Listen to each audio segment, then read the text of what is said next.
cette présentation pour vous dire que les organisations, c'est vraiment quelque chose d'important, quelque chose qu'on doit renouveler, d'autant plus que dans le projet médical actuel, au niveau de l'hôpital, on est dans l'élaboration du projet médical et donc on se sert effectivement de toute cette nouvelle dynamique.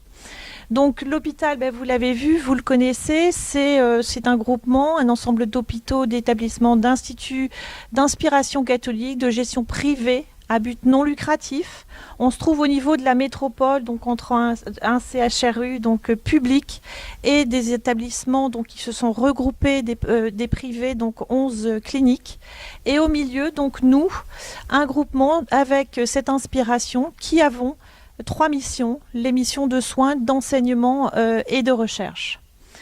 Donc, il est à l'origine, donc le GHICL, de nombreuses innovations, donc parmi lesquelles je vais vous en citer juste 3, mais il y en a beaucoup qui sont en cours. Donc, le premier, c'était notre projet médical, donc précédent, donc le projet Vision, donc avec une collaboration de l'ensemble du personnel du GHICL pour définir quelles étaient nos valeurs, pour définir quelles étaient les attentes des différents professionnels pour la prise en charge de nos patients. Donc un juste soin accessible à tous. Une organisation donc en Living Lab sur comment piloter toutes nos données. Et ensuite, au-delà de nos données, comment on s'est organisé pour piloter notre innovation.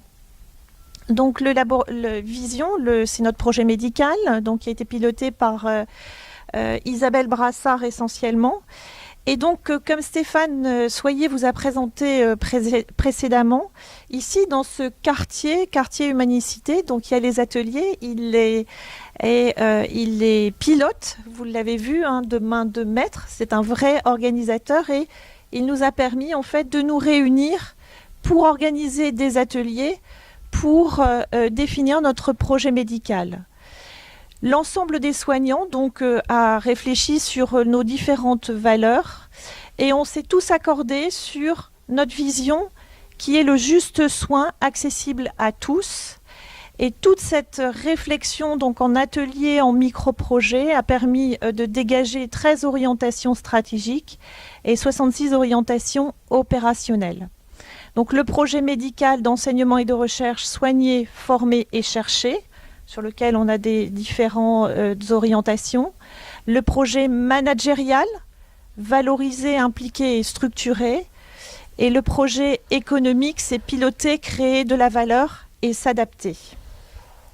Donc voilà, ça a permis de définir les valeurs qui étaient acquises chez nous et celles que l'on aura ou lesquelles on développe un peu à la fois autour de ces ateliers, de ces micro-projets.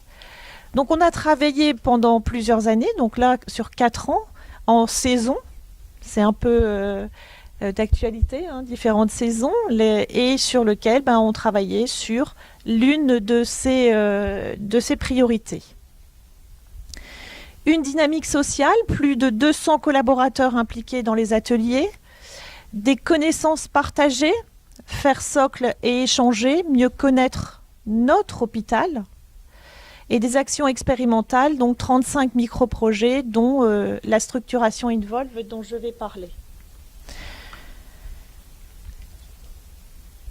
Ensuite, le deuxième point sur lequel je voulais dialoguer avec vous, c'était sur notre entrepôt de données.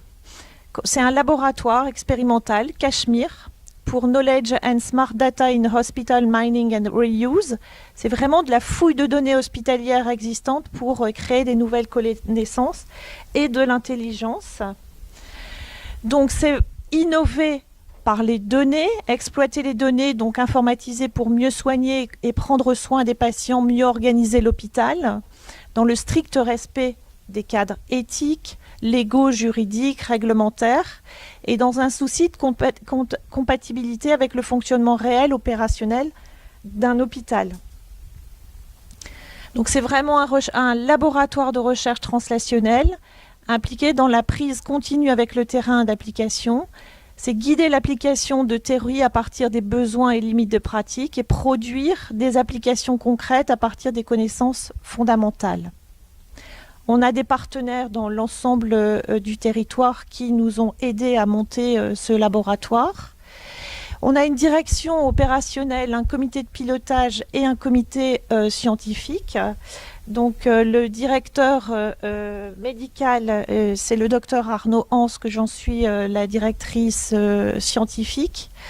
Et là, donc, on a une organisation en Living Lab. Donc d'abord, chaque chercheur, chaque médecin, chaque soignant, sur son ordinateur chez nous, a un formulaire qu'il peut remplir pour nous demander s'il vous plaît, est-ce qu'on peut venir vous voir pour discuter des données sur lesquelles nous voulons travailler.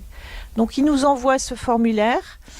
À nous, on fait une consultation, puisque nous sommes des médecins qui viennent du DIM, des médecins de l'informatique et des médecins de la recherche.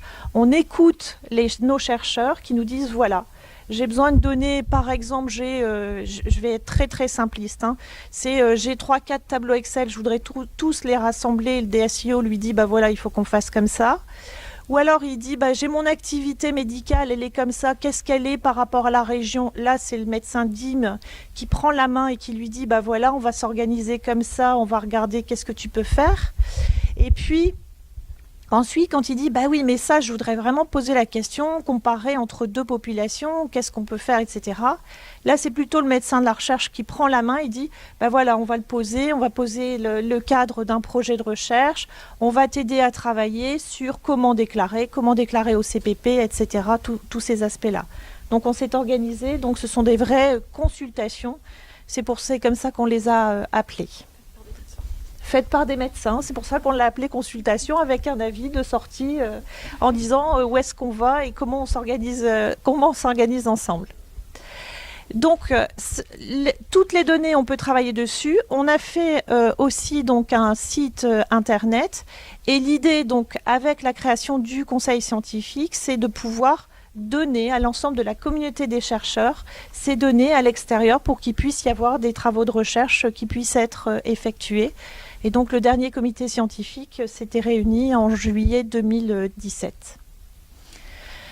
Alors grâce à cette dynamique-là, on a continué en fait sur notre réflexion, donc toujours dans la réflexion Living Lab ensemble. On a créé maintenant une consultation Involve pour innovation, veille et virage numérique, où on a agrandi le cercle par rapport aux données.